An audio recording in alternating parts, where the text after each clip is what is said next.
Hey everyone, my name's Carolyn. I am an electronic musician and I mainly play synths. So this is why I have all these synths here. I'm going to talk about how to synth.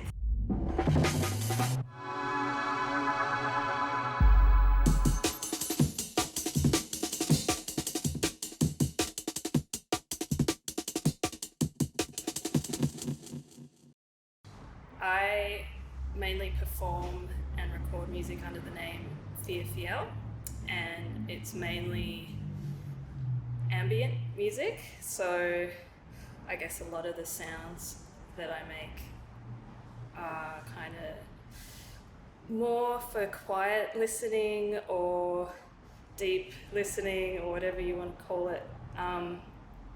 But I also make a bit of dance music as well. So I guess I'm just going to show you first of all what I've got here, and then try to explain the basics, and then get right into making a sound. So I've got my favourite synths here. I've got a Nord Lead 2X, which I got when I was a teenager, so I've had that for quite a while, and a Waldorf Blofeld synth module, which I have connected to a big MIDI keyboard.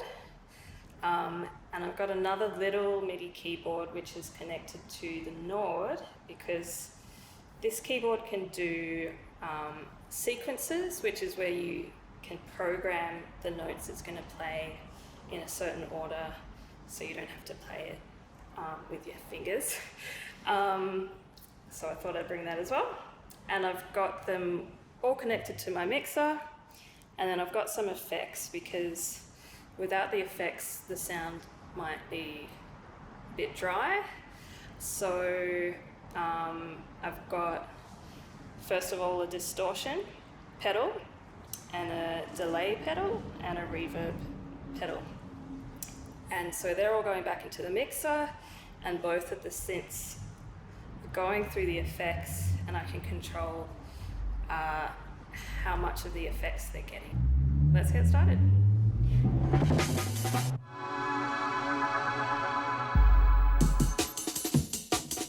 So I'm going to start showing you the Nord Lead, because it's a bit easier to understand than the Blofeld.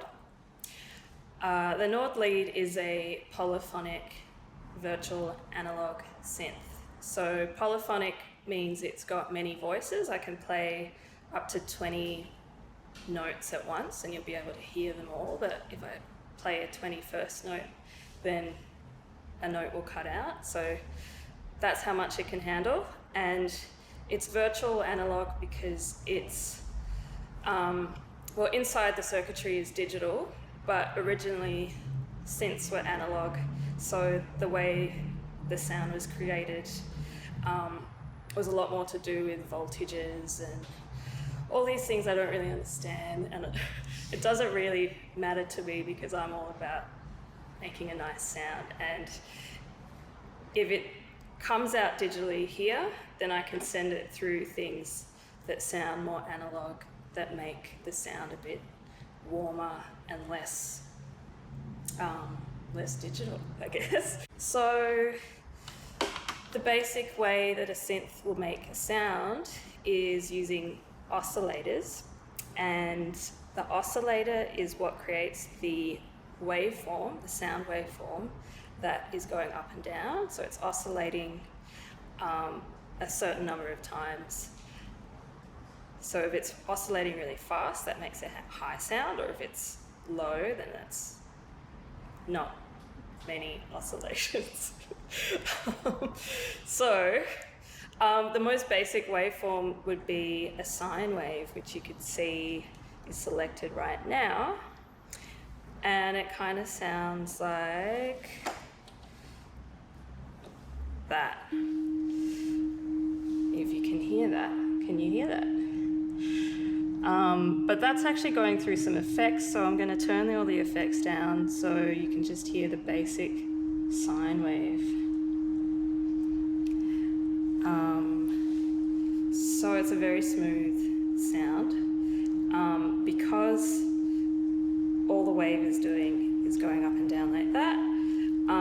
But if I change it to a triangle wave, oh no, that's the pulse wave, or a square, that's a lot brighter and harsh. And I'm just making the sound go a bit longer so you can hear it for longer by increasing the release time on this amplifier. And then we've also got a sawtooth wave. I think I said sawtooth. Sawtooth. That's pretty nice. And a triangle wave, which is getting closer to the sine wave, and then I'm back to the sine wave. So, this synth has two oscillators, oscillator 1 and oscillator 2, so I can mix the sounds from both of them. So if I had a sine wave selected for this oscillator and then maybe a sawtooth, I can see what that might sound like if I blend them together. So as I go more to oscillator 2, it's becoming a bit more harsh and bright. And what's actually happening with these brighter waveforms is there are more harmonics to the sound, which basically means more extra frequencies above the main frequency that you're sending through. So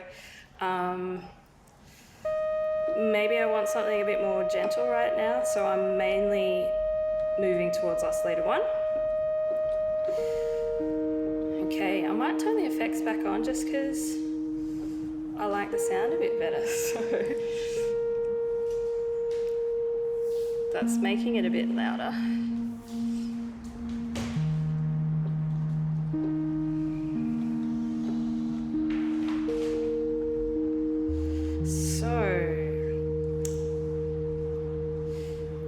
Once we've created the sound, we need to shape it. We have an amplifier section which has controls for the attack, decay, sustain, and release of the sound, which is basically an envelope shaping how quickly the sound comes on and then how quickly it decays and then keeps going, and then once you let go of a key, that's the release, how long it'll keep sounding for before it decays away. So if I just turn the release down, it's not going for very long, and that might be better for like a bass line. I wouldn't have a high release because then the sounds would just keep going forever and it'd get very muddy and sound like crap. So because I mainly make music that doesn't have a beat, I usually have the release on pretty high because it means the sound will go for ages and I can just take my time and figure out what I'm going to play next. And then we have a filter section, which is, it also has the same controls, attack, decay, sustain, and release. And you have a frequency knob, which is controlling what frequencies of the original waveform are getting filtered through. So if I actually start with maybe a square wave,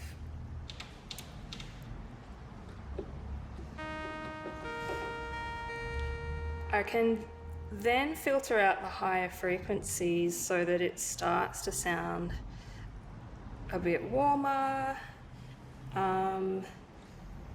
So that's not filtering any frequencies from the top. And as I bring it down, it's just getting less intense.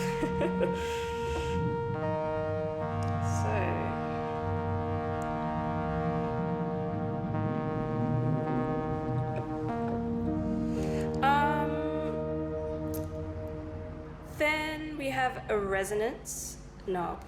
So it's all a bit hard to explain when it's just knobs and you can't actually see visually what's happening with the sound. It helps a lot to actually be able to see graphically like the shape of the sound. So I've changed sounds now because I felt like trying something else. This is also based on a square wave. And actually when I press each key, you can hear two pitches at once. Because that's just how the oscillators have been programmed, so that one is at a different pitch. And I think it sounds pretty good. So back to the filter section. So again, I can filter out the upper frequencies by moving this frequency knob down. But I can also change the sound a bit by pushing up the level of the frequencies just around where they're actually being filtered out. So if I do that, start to hear all these weird higher sounds.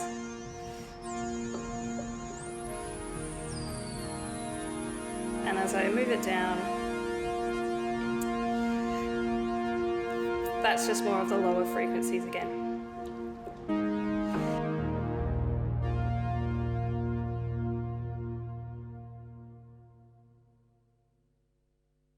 The next really important part of a synth is the LFO.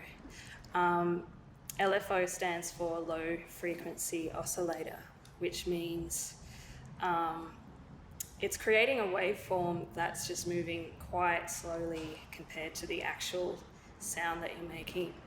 And with this oscillator, you can control or modulate the original sound by, I guess, connecting the oscillator, the low frequency oscillator, i.e. the LFO, to some aspect of the sound that you want to change. For example, here's my LFO, and I can choose a waveform for that, which is just going to be this triangle wave going up and down.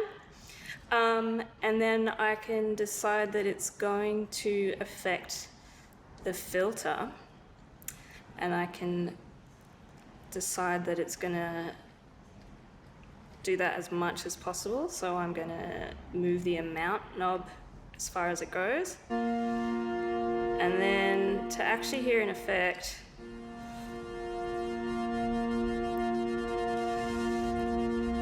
I move the frequency knob up, so then the LFO can control the frequency so that it's going up and down like that. And then with the rate knob, I'm making it go either fast or slow.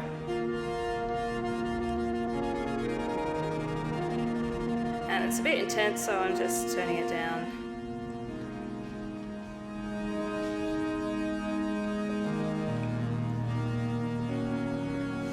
Or I can just try getting it to alter something else. So now I'll see what happens if I do that. Oh, that's a bit extreme.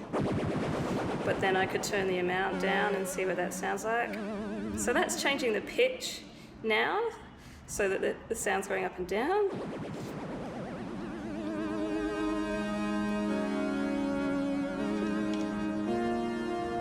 So an LFO is really helpful in getting the sound to sound more interesting.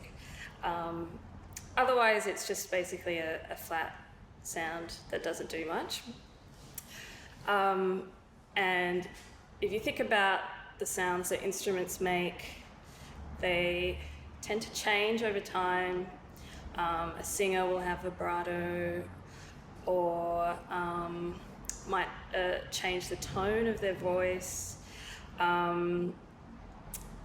So you can emulate those sorts of things with an LFO. You can change the pitch so it sounds more like a vibrato or something like that, or you can just do whatever you want, basically, depending on what the synth will let you do. So this synth only has 5 options for what the LFO can control. So that's how I'm limited in that way. But what I really love about the Blofeld is the LFOs can pretty much be used to change any parameter of the synth that I choose, or almost any, which is what I've found has really helped me make really unique sounds that you might not hear anywhere else. So I should probably mention that there are a bunch of different ways of synthesizing sound that different synths use. For example, there's FM synthesis or wavetable synthesis. There's probably more, and I don't really know much about them because I haven't really needed to. I've just bought these synths based on what I thought they might sound like, and I haven't actually felt like I needed to delve much further because there was actually so much that I could do with them. And really the form of synthesis that they use with these basic waveforms and oscillators, I think that's how synths all started. So we're using the same sort of methods that have been around since the beginning. Like I mentioned, I really love the Blofeld because I can do so much with it, because it allows me to use the LFOs to change all these different aspects of the sound in so many ways. It actually took me a few years, I think, to really get really good sounds with it. And same with the Nord. I think I had it for a few years and I didn't really know what I was doing, but I think it doesn't matter if you don't know what you're doing when you start off with synths. As long as you've got knobs that you can use to change the sound, then you can have lots of fun. So I don't really like synths that don't have a lot of controls. This doesn't look like it has a lot of knobs, but it has all these menus so that I can decide what the knob is going to control. And I also have this MIDI keyboard that I can map these different faders to different aspects of the sound so that I can control things while I'm playing. And so that actually makes it really versatile, and maybe more versatile than another sort of synth where I can't really control all that much.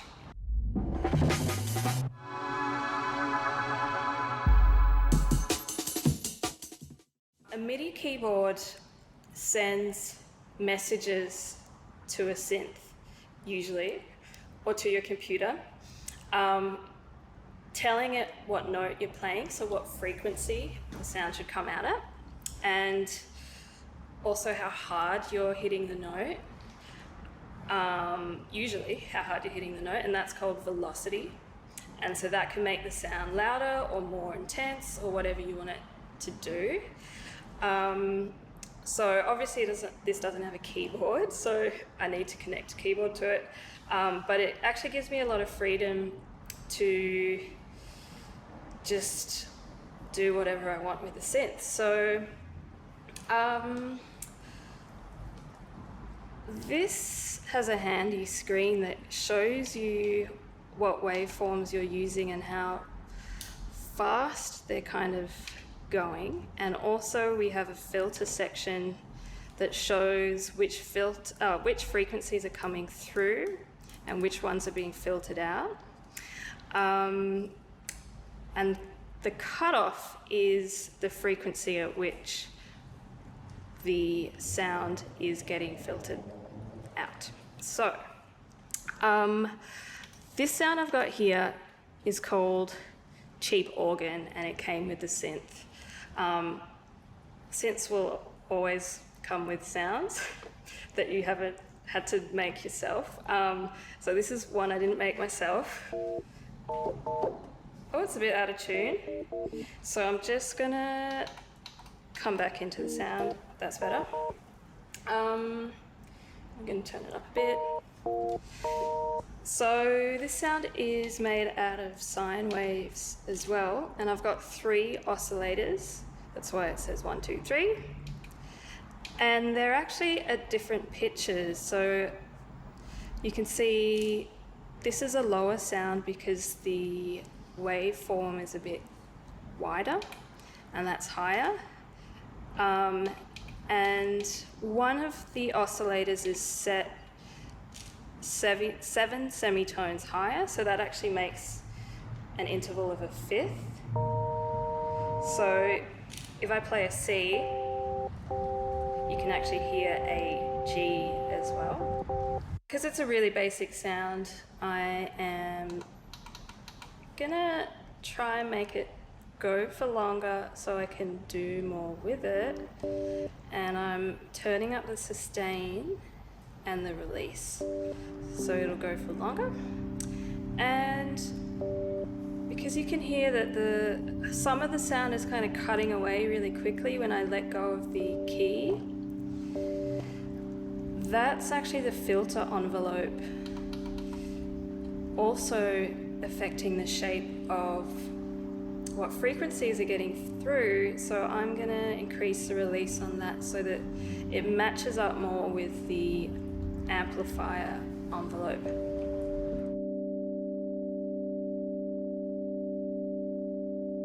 Okay, so that's what it sounds like right now.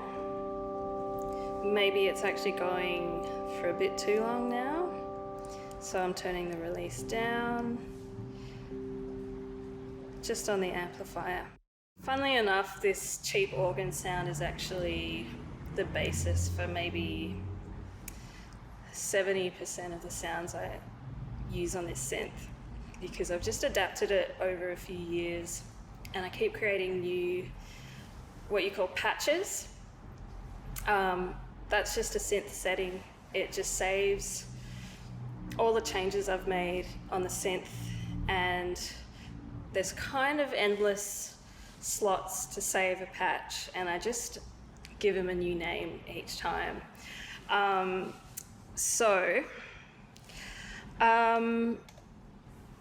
As an example, so this is the original cheap organ sound with the longer release that I was doing before. And then here's a version of that sound that I use for a track called Use Your Hands. So I'm just going to change the MIDI channel because that's just how I'm changing between sounds really easily on this. So this is what this patch sounds like.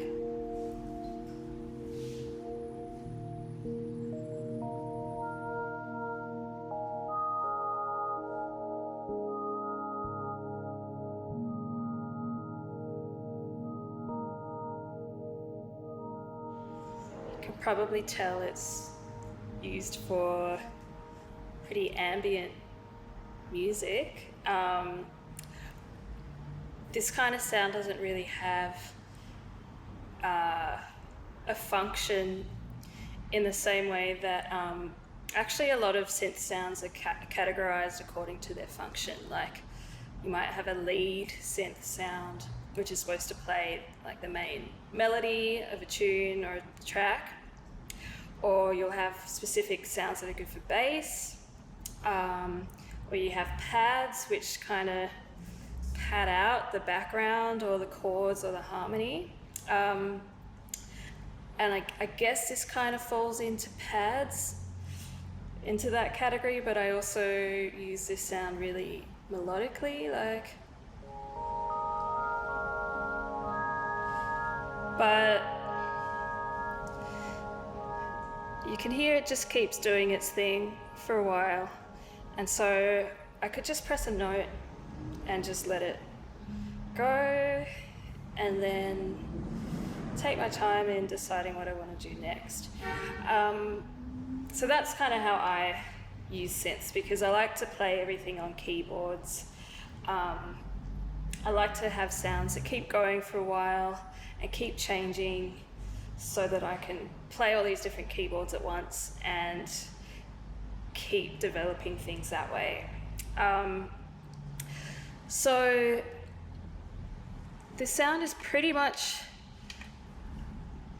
basically just that cheap organ sound with a bunch of LFOs on it, and they're all routed to different parameters through what's called this modulation matrix.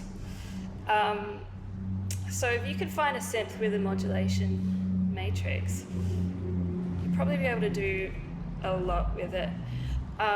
So on the left side, I can pick the LFO that I'm using, or any other sort of parameter on the synth that can change the shape of the sound.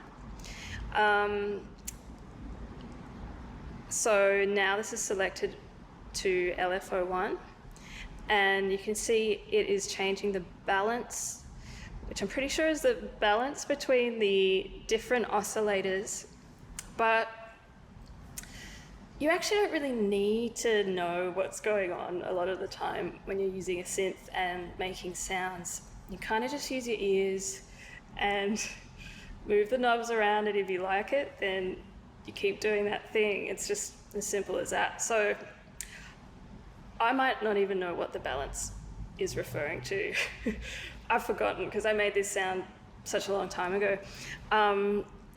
Then you can see, if I keep going, I've got the LFO2 changing the level of oscillator 2.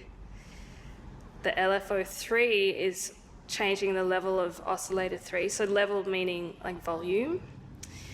And then I'm also changing the pitch of oscillator 1, and I'm using the LFO2 to change which speaker or headphones side that the sound is going to. So I've got like 7, 8, 9, 10 different kind of modulations that I've set up with this sound, which end up making it sound a lot more interesting than that original cheap organ sound. So I'll show you the LFOs. So all the LFOs are just sine waves, and oh no, one of them is square wave, but I can control like how slowly that starts to appear and the speed of it. So if I change the speed of LFO2, you can hear that's a lot faster. I'll make it slower again.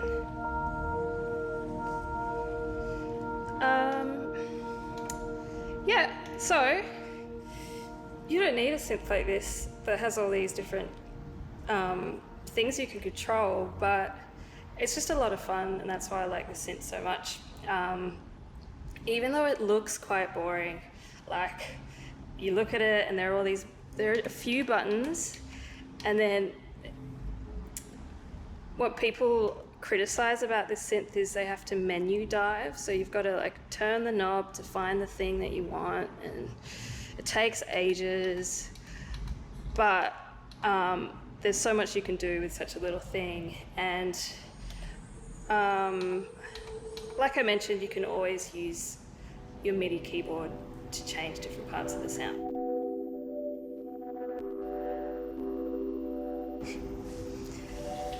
So now I've got another version of the cheap organ sound that I couldn't think of a name for, so I just pressed a bunch of cymbals. So this sounds like this. I've got my effects on so that you can hear a fair bit of distortion.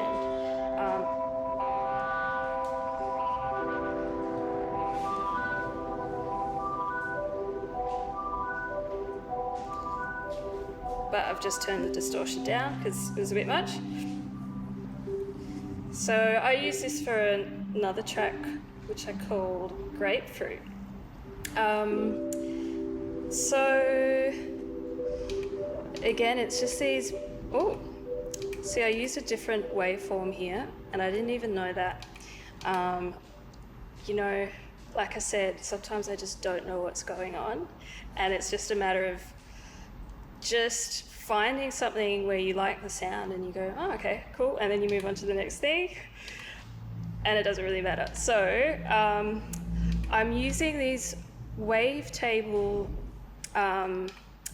sound waves instead of a normal kind of sound wave like that.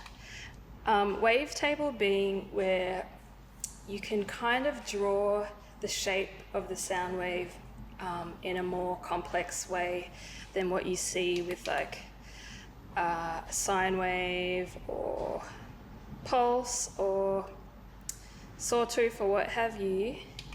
Wavetables are ways of just creating different sorts of sound waves. So then the filter envelope and the amp envelope aren't doing that much, they're just letting the sound go for a while. And then we've got a few LFOs and they're all triangle waves, so that whatever's happening is going up and down, just happening again and again until the sound decays. But aside from that, like, I can't even explain to you much what I've done with the sound, except for like go through the matrix and I'll pick an LFO and then I'll pick something here until it sounds interesting. So for example, I'll just go back to this original cheap organ sound that is here. And so that's quite simple. I'm going to turn the sustain up again and the release.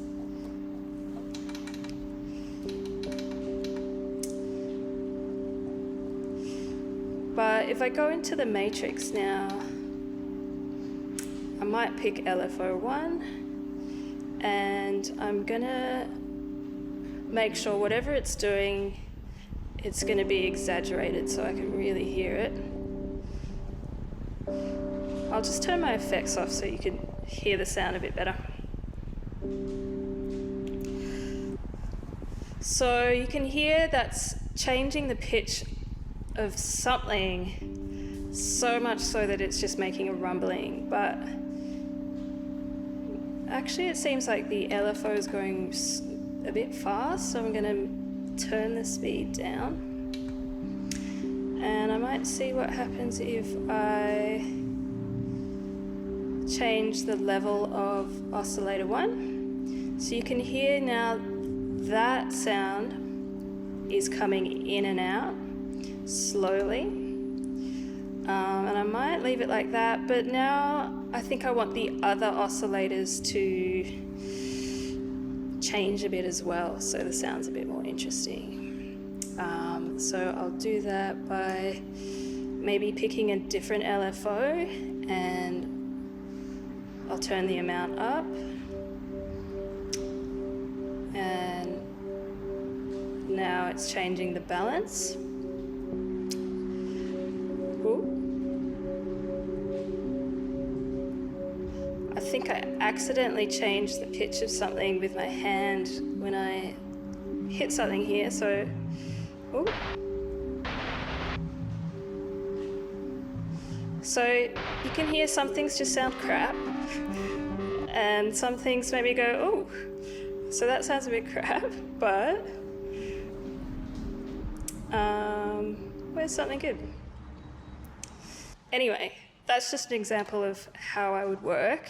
Just keep going through options until I find something interesting, and then I just add things until I get a sound that I like. But it's really good to approach things just thinking about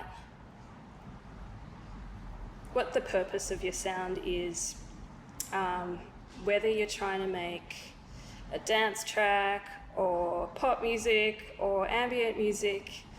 You could start off with any sound that's on the synth and just think about what you don't like about it and what you want it to sound more like. And then there's just so many ways you can achieve that. I think I should talk a little bit now about, a little bit more about polyphony, and then the idea of a mono and poly synth, because not all synths actually can have more than a few sounds at once. I own a synth that's just a mono synth, which means it just makes one sound and you can only have one note coming out at once. And that sort of thing is really good for bass lines or melodies, but obviously not chords, because you can only have one sound. So, just as an example, let's see what this sounds like. So this synth patch is supposed to sound a bit like Vangelis, because I think that's his last name. And I've just changed the amp envelope so that the attack is really quick now. I'm going to turn off my delay so that that's not getting in the way. Oops. And there is another delay on the sound here. So now we just have a basic sound that is made up of these different waveforms. But this sounds like it could be really good for a bass line. And I might just select mono mode just here.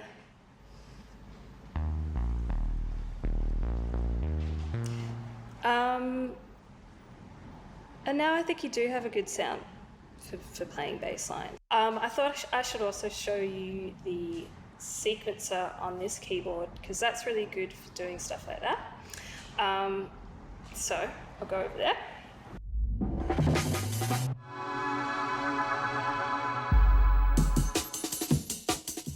Alrighty, so I have this Arturia key step, which is a MIDI controller, as in like a MIDI keyboard that can control another synth, and it's also a sequencer, which means I can record a sequence of notes and it will play them in order, like sending that info to the synth, and then you'll hear it as like a repeated sequence. So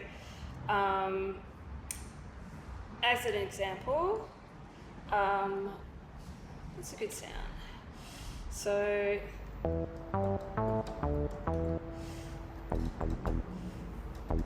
this is kind of a sound you might use for like some acid techno from the 90s, maybe, I don't know. But it doesn't sound that great on its own. But if I try to play like a bass line with my fingers, I might be a bit out of time. I'm not going to attempt it. So I'm just going to try and record a little 4-note sequence. So I've pressed record and I'm just going to go. And then I'm going to press play. So it's playing everything back. So I can hear that the resonance is kind of high on this filter, because you can hear these extra frequencies. Maybe you might be into that, but I'm going to turn it down so you can just hear the basic sound. And I might make it a bit faster.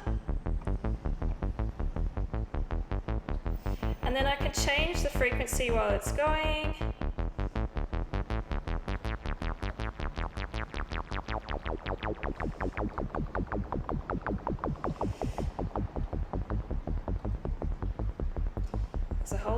do, only using, you know, a few knob twists. I can also hear that, like, it sounds like the sound is being swung a little bit, which is probably something to do with this swing being set on the keyboard. So that's why it doesn't sound exactly in time, but that's cool. So while that's going, I can even like select a different sound on this synth, because I've got two different outputs at the moment. So this sound is going to play. I'll turn the frequency up a bit so I can hear it a bit better. And then let's see if this comes out as well. It's a bit quiet. That's also a bit quiet.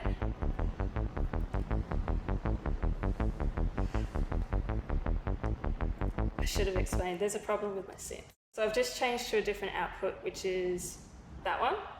And let's see. So now that's making a sound. So it's a good thing I've actually got 4 different slots for sounds on this synth, so I can have a lot of sounds at once. And if I play this, which is being sent to this synth patch B, I can play a few things at once.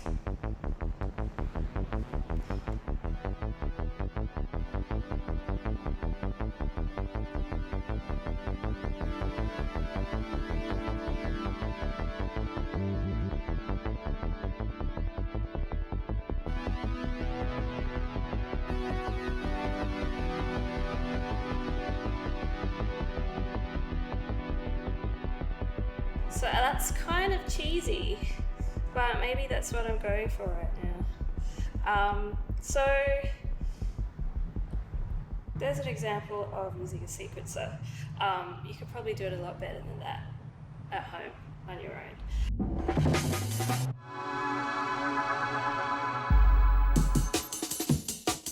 Okay, I'm just going to demonstrate some stuff just using the Blofeld now. Usually I have a few keyboards set up right in front of each other, or right in front of me, so it's easy to reach them, but because I've got things a bit differently now, I'll just stick to this keyboard, and I'm going to change between sounds by changing the MIDI channel. And I've got the MIDI channels, so there are 16, and they're set up to different sounds on the synth. So